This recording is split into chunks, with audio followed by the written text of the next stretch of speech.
Hey, this is Keith from Total Seal, and we get a lot of questions asked to us, or by us, or of us, and I'm here to answer some of those for you today.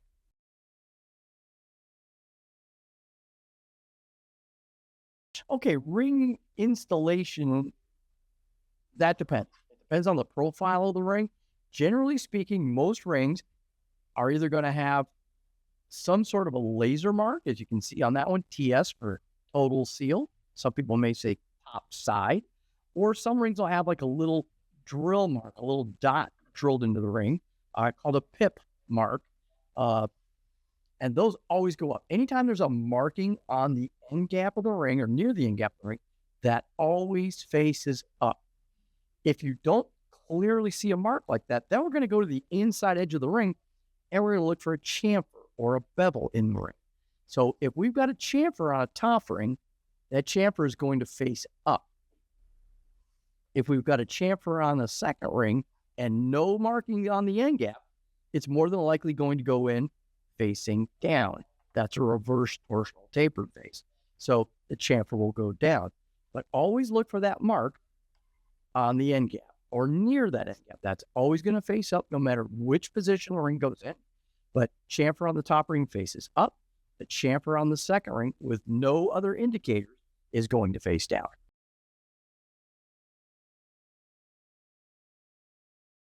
Okay, question we had was, should I gap my gapless ring? All rings need to have the gaps verified, whether it's a file fit set, a drop-in set, whatever it is, you always need to check those gaps. Never assume that it's correct. So answer is yes, always check the rings, follow the gapping charts. If you're not sure what the gaps are or what you need for your application, again, reach out to us, totalseal.com, or you can go through the contact us at totalseal.com to verify what your gaps need to be. But we do have a chart. But again, bottom line, always double check your end gaps. Now, on the gapless rings, it's a two-piece ring. It's a thick ring and a thin ring. And you always want to verify the rail gap. That's the little guy. It can be the same as the ring you're filing. Let's say, for instance, you're putting that ring at 25 thousandths. That rail needs to be at least 25 thousandths.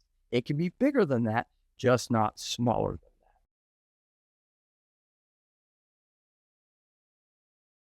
Ring installation on a piston can be done without a tool.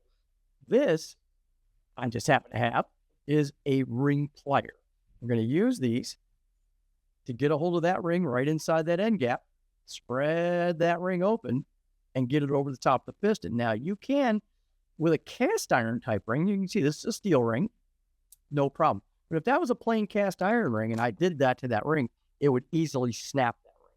So sometimes, depending on the type of the ring, it's better to roll the ring in, get one set into the groove, and then spiral the ring around depending on the size of the ring. But ring pliers are always recommended to use. They aren't necessarily always right, but in most cases, a pair of ring pliers. Now, as far as installing the rings into the cylinder, yes, you want to always be sure to use a proper ring compressor, which we do sell and manufacture in-house.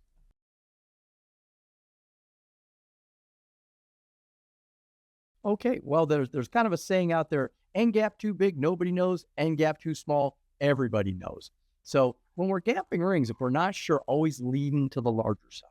Having too much end gap on a ring is never going to be a point where it's going to damage the engine. So when the engine runs, that ring expands. It gets hot, and like all metals, it's going to grow. Well, it gets down, and if it butts those ring ends together, now there's nowhere for that ring to go. So it's going to keep expanding. It's going to keep getting hotter. So what's going to do? It's going to keep growing, and it's going to grow out into your cylinder. And eventually, it's going to chew that cylinder to pieces and eat the engine alive. So we're trying to get that gap as tight as we can because we want to eliminate that blowby, but we always have to be on the safe side. That's kind of where our two-piece gapless rings comes in really handy. You can run a big end gap, don't have to worry about it butting the ring ends, especially in what I call a dual purpose application. Let's say we've got a street car that 99% of the time runs normally aspirated, but 1% of the time we've got a 500 shot of nitrous on it. Well, I've got to gap those rings like it's got 500 nitrous on it all the time. It doesn't know the difference. Or in a boosted application, street driving every day, 4 pounds, 6 pound mile boost, but hey, we take it out to a track day, going to go drifting, whatever it is we're going to do, we crank it up to 30. I've got to set all the clearances in that engine for 30. They have to be set for the worst case scenario. So the gapless ring is especially helpful in that dual purpose application because I can gap it for the worst case, but all the rest of the time, that 99% of the rest of the time, it doesn't have all the blow-by issues that go with it. So bottom line, too tight, we butt the rings, we can wipe out an engine. Too big, within reason, it might increase blow-by a little bit, but it's going to keep the engine safe. If you're ever in question, again, reach out to us, give us a call, go to the website, email us. We're here to help you.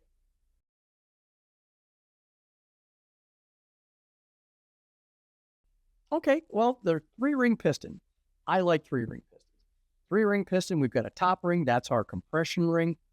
Second ring is a combination. Some people will call it a scraper or the second ring. It's kind of a dual purpose ring. It's going to try to catch what the top ring misses. It's also going to be there to try to catch what the oil ring misses. None of them are perfect. And then, of course, the third group is an oil ring group. Now, as funny as you go back through ancient history, and there were pistons that had 4 rings, 6 rings, 8 rings. They just kept piling them on there because the ring technology wasn't good. And they had oil control problems, ring seal problems, just keep stacking them on. Well, that, of course, increases cost and increases friction tremendously.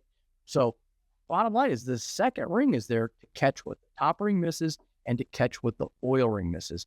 I've rarely, on very rare occasions, ever seen a 2-ring piston perform as well as a 3-ring piston. OEs have tried it many, many times. They've gone back, had to have warranty situations because of oil consumption, blow-by problems, but mainly oil consumption when you remove that second ring. So 3-ring pistons, in my opinion, are the better way to go. If you're extremely limited on compression height, just can't get them all in there, sometimes you have to go 2-ring, but I believe in my heart, 3-ring pistons always work better.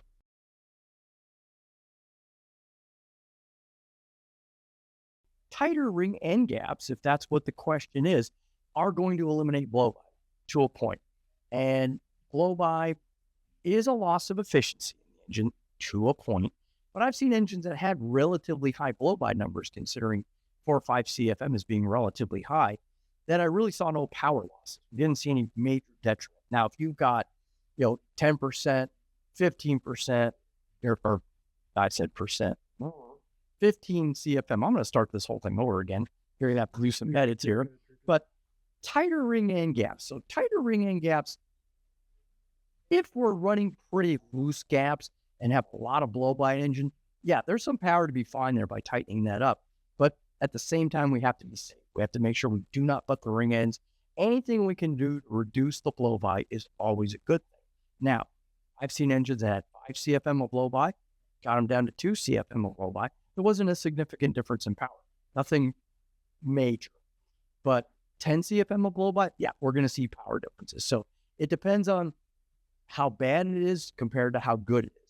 Minor differences, you don't really see big numbers, but it depends on the kind of application you have. If you're running, let's say an NHRA Pro stock car where thousandths of a second can make a difference between winning and losing, yeah, you want it as good as you can get it.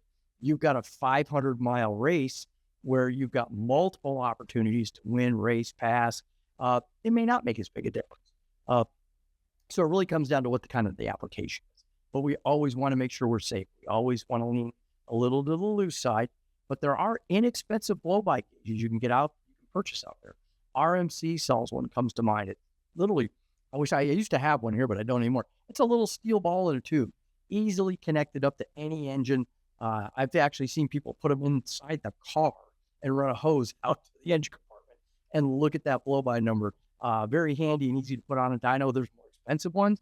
JTech sells an electronic one that will connect up and work with your engine dyno software, a little bit more pricey, but it's a good number to know. It's a good number to look at. Much more important number, in my opinion, than, say, leak down. The leak down numbers are great condition testers. If I see an engine with 60, 70% leak down, it tells me something's going on. But the real true gauge is to look at the CFM of blow-by. That's the number you want to look at. I hope we were able to answer some of your questions and it makes sense. If it doesn't, reach out, touch base with myself or any of the other guys here, and keep those questions coming. Keep those cards and letters coming into us. We want to answer those questions for you and help dispel the myths.